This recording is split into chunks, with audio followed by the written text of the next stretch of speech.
Өкпе перкуссиясы. Саламатсыздар ма? Бүгінгі тақырып кеуде перкуссиясы. Алдымен перкуссия дегеніміз не? Перкуссия дегеніміз кеудеге перкуторлық соққы беру. Ол соққы кейде былай беріледі, тікелей кеудеге бұл тікелей перкуссия деп аталады, немесе тұғырық арқылы, саусақ пен саусақ арқылы. Жанама перкуссия дейтін осы. Перкуторлық соққы берген жерде тіндер тербелісі пайда болады. Сол тіндердің тербелісі бізге перкуторлық дыбыс ретінде естіледі. Өкпе перкуссиясында оны орындау үшін қажетті нәрселер: бөлме жылы жарық болу керек, пациент біздің сұрауымыз бойынша беліне дейін шешініп тұру керек, дәрігердің қолы жылы, жұмсақ, қара тырнақтары алынуы тиіс. Перкуссия орындалуы: пациент түргеп тұрғанда перкуссияны орындау ең ыңғайлысы, бірақ жағдайға қарай кейде перкуссия отырған кезде, ал нағыз ауыр жағдайдағы науқастарға амал жоқтан жатқан кезінде перкуссия орындалады. Перкуссия мақсатына байланысты салыстырмалы перкуссия және топографиялық перкуссия деп екіге бөлінеді. Перкуторлық соққы деңгейіне, мөлшеріне байланысты қатты перкуссия, онда перкуторлық соққы қаттылау беріледі, және жай перкуссия. Міне осыған байланысты тіндер тербелісі әртүрлі деңгейде. Қатты перкуссияда тіндердің тербелісі 6-7 см тереңдікке дейін жетеді. Жай перкуссияда 4-5 см жерді ғана қамтиды. Және өте жай перкуссия дейтін ұғым бар, ол жүректің салыстырмалы тынығын анықтауда қажет болады. Перкуссияны орындау үшін жаңа айтқандай пациент шешініп тұру керек. Науқасты алдынан перкуссиялағанда әдетте дәрігер оның оң қол жағынан тұрады, және бұл ыңғайлы. Ал арқа жағынан перкуссиялағанда, арқа жағынан тұрып, науқастың сол қолы жағынан тұрғанда кеуденің барлық аймақтарын қамтуға ыңғайлы болады. Перкуссия жасаған перкуссияның ережелері қандай? Біріншіден, плесиметр саусақ кеудеге, денеге тығыз тұру керек. Қатты басып ауыртатындай ештеңе жоқ, тығыз тұру, яғни бұлай бүктеліп тұрмау керек, тығыз тұру керек. Әдетте плесиметр ретінде бір қолдың ортаңғы саусағы қолданылады. Ал балғаша ролін екінші қолдың ортаңғы саусағы соққы береді. Яғни перкуторлық соққы мына фалангының ортасына берілу керек, сүйекке берілу керек, және соққы бергенде тік, вертикалды, перпендикулярды түсу керек. Мына буынға немесе тырнаққа перкуторлық соққы берілмейді, себебі дыбыс анық шықпайды. Перкуторлық соққы бергеннен кейін қол тез көтерілу керек. Яғни соққы беріп, бұлай ұстап тұрып қалуға болмайды, себебі дауыс өзгеріп кетеді. Мінекей, перкуторлық соққы белгілі бір ырғақпен бұлай беріледі.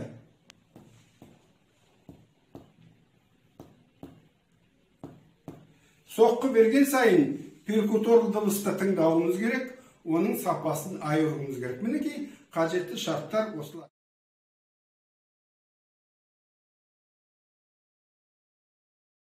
Салыстырмалы перкуссия орындалады. Салыстырмалы перкуссия дегеніміз бұғана үсті аймақ, бұғана үсті аймақ, оң жақтан, сол жақтан, бұғананың өзі, және бұғана асты аймақ.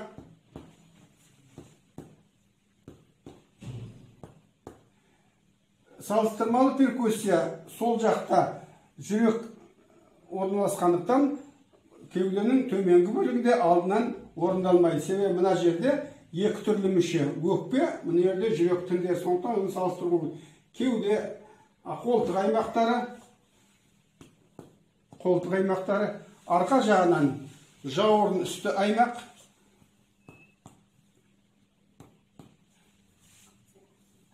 қолды айқастырып қойсаң, жауырын аралық кеңістік ашылады.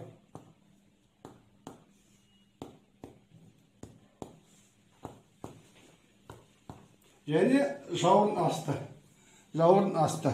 Мінекей осындай салыстырмалы перкуссия тек қана өкпе жағдайын анықтау үшін қолданылады. Басқа жүйелерде салыстырмалы перкуссия қолданбайды. Перкуссия бергенде перкуторлы дыбыс өкпелік айқын дыбыс деп аталады. Айқын болса, өкпе патологияларында айқын өкпелік дыбыс тұйықталған дыбысқа немесе тынық дыбысқа ауысуы мүмкін. Енді салыстырмалы перкуссия мен дауыс түрін анықтаудың нәтижелерін салыстырып талдап көрейік. Мысалы, перкуторлы дыбыс айқын өкпелік болса, дауыс түрі өзгермесе, бұл қалыпты жағдай.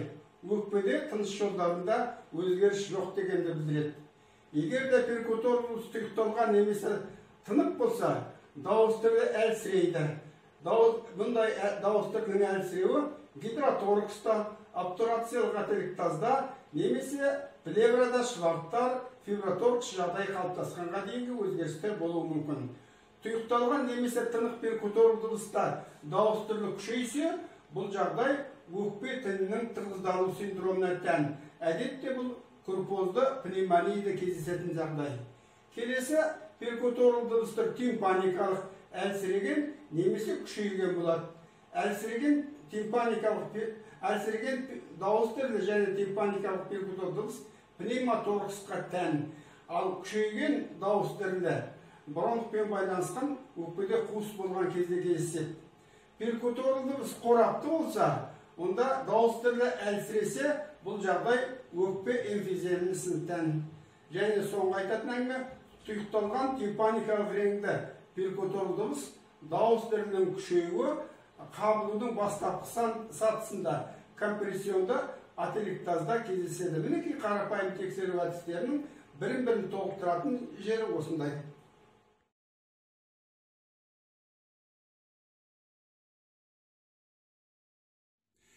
Топографиялық перкуссия. Топографиялық перкуссия өкпенің шектерін анықтауға арналған. Өкпенің төменгі шектері бар, өкпенің жоғары шегі дейтін, өкпе ұшының жоғарғы шегі дейтін ұғым бар, және арқа жақтан анықталатын креник кеңістігіне ені бар. Қандай сызықтарға біз сүйенеміз? Кеудеде төстің қақ ортасына өтетін линия медиана антериор, кеуденің дененің алдыңғы сызығы, төстің екі жағы мен төст қырының екі шетімен өтетін линия стерналис оң жақта, линия стерналис синистра сол жақта, және бұғанадан төмен қарай жүретін линия медиакулярис бұғана орта сызығы, бұғана орта сызығы мен төс сызығының ортасында линия парастерналис, яғни төс маңы сызығы дейтін сызықтар бар. Қолтық жаққа түсініктері қолтықтың алдыңғы сызығы, ортаңғы қолтық сызығы, артқы қолтық сызығы, және арқа жақта жауырын сызығы, жауырынның төменгі ұшынан арқылы, және омыртқа маңы, линия паравертебралис, омыртқалардың көлденең өскіндісі бойымен жүретін сызықтар. Міне осы сызықтар бойынша біз өкпенің шегін анықтап, әртүрлі болжамдар жасай аламыз. Алдыменен өкпенің төменгі топографиялық перкуссияның ережелері туралы айтатын болсақ, плесиметр саусақ ізделетін шекке параллельді орналасқан. Яғни өкпе бұлай орналасқан болса, төменгі шегі бұлай жатыр деп есептейміз де, осы шекке мына плесиметр саусақ параллельді орналасады. Және перкуссия бағыты жоғардан төмен мына шекке перпендикулярлы бағытта. Сонымен бұғана орта сызығымен анықтайтын болсақ,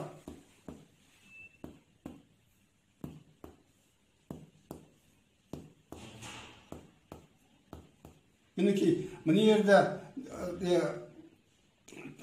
дыбыс тұйықтала бастады, дыбыстың ашық жағынан нүкте қойып белгілейміз. Мынау бұғана орта сызығы бойымен өкпенің төменгі шегі. Бұның нешінші қабырға екенін анықтау үшін алдымен Людовик бұрышын, ангулюс Людовице анықтаймыз. Ол мына бұғананың астында бірінші қабырға, екінші қабырға төске бекіген жер, мына жер. Мынау екінші қабырға, екінші қабырғаның төске бекіткен жері. Екінші қабырға, әрі қарай үшінші қабырға, төртінші, бесінші және алтыншы қабырға. Яғни бұғана орта сызығымен анықтағанда өкпенің төменшігі алтыншы қабырға аралықта. Сол жақта бұл жерден, яғни бұғана орта сызығы және төс маңы сызығымен өкпенің шегі анықталмайды, себебі бұл жерде жүрек орналасқан. Әрі қарай алдыңғы қолтық сызығы, мысалы былай ол үшін кейде науқасқа қолыңызды былай ұстатып тұр дейміз, немесе қолды былай ұстап тұр дейміз. Ұстап көріңізші. Осылай тұрғанда анықталады. Мінекей, қазір қараңыздар. Алдыңғы қолтық сызығы. Алдыңғы қолтық сызығы.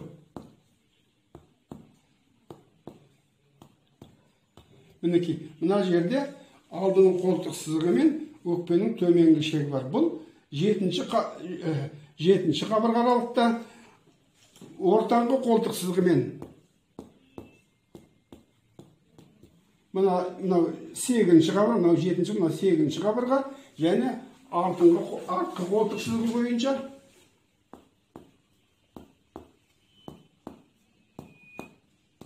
мінекей мына жерде, яғни 9-шы қабырға аралықта өкпенің төменгі шегі. Арқа жақтан жауырын сызығы мына жерде деп есептесек, қазір.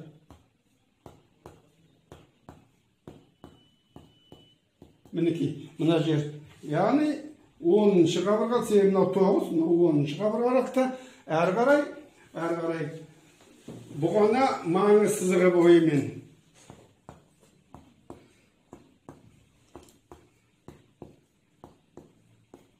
бұғана маңы сызығымен әдетте ол 11-ші қабырғаның тік өскінісі тұсында болады. Мінекей өкпенің төменгі шектері оң жақта осылай анықталса, осы сызықтар бойынша төменгі шек сол жақта да анықталады.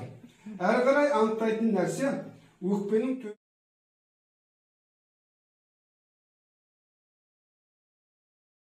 төменгі шегінің қозғалғыштығын анықтау. Әрине жаңа айтқан сызықтардың бәрінде де анықтауы, бірақ бізге ең ыңғайлысы, дәрігерге ыңғайлысы артқы қолтық сызығы немесе жауырын асты сызықтары. Енді қолыңыз жаңағыдай алып тұрыңыз. Мынау 10-шы қабырға артқы қолтық кешіріңіз. Енді осы жерден қозғалғыштығын, төменгі шегінің қозғалғыштығын анықтау үшін терең дем алып, деміңізді ұстап тұрыңыз дейміз. Дем алыңыз. Деміңізді ұстап тұрыңыз. Мінекей, тұнық дыбыс тұйықтала бастады. Дем алыңыз. Енді қайтадан деміңізді шығарып, терең дем алыңыз. Қайттан дем шығарып, деміңізді ұстапты, деміңізді шығарыңыз. Деміңізді ұстапты, қайттан анықтайды. Осы шамада, мінекей. Яғни айтқанда, терең дем алғанда өкпенің төмен кетеді, дем шығарғанда жоғары кетеді. Әрлі берлі өкпенің қозғалғыштығы қалыпты жағдайда 6-8 сантиметрдің шамасында болады. Мына жерде.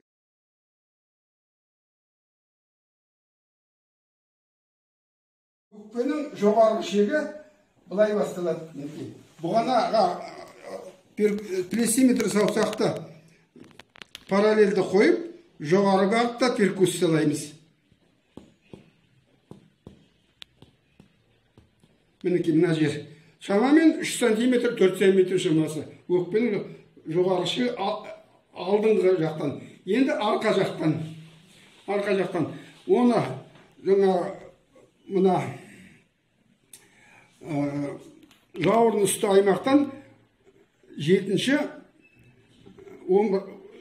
мойын омыртқаның тік өскінісі бағытында перкуссиялаймыз.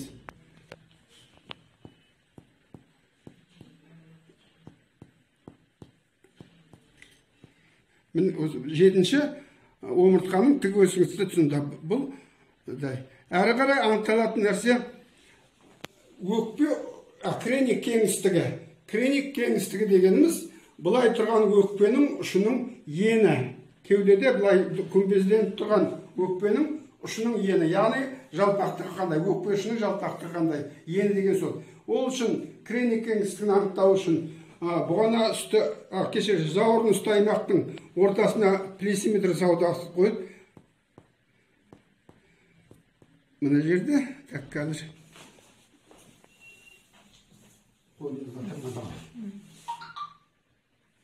және ортасынан және мына жерде қалыпты жағдайда кірені кеңістігі 6-8 сантиметрдей бола алады. Қазіргі дәлдік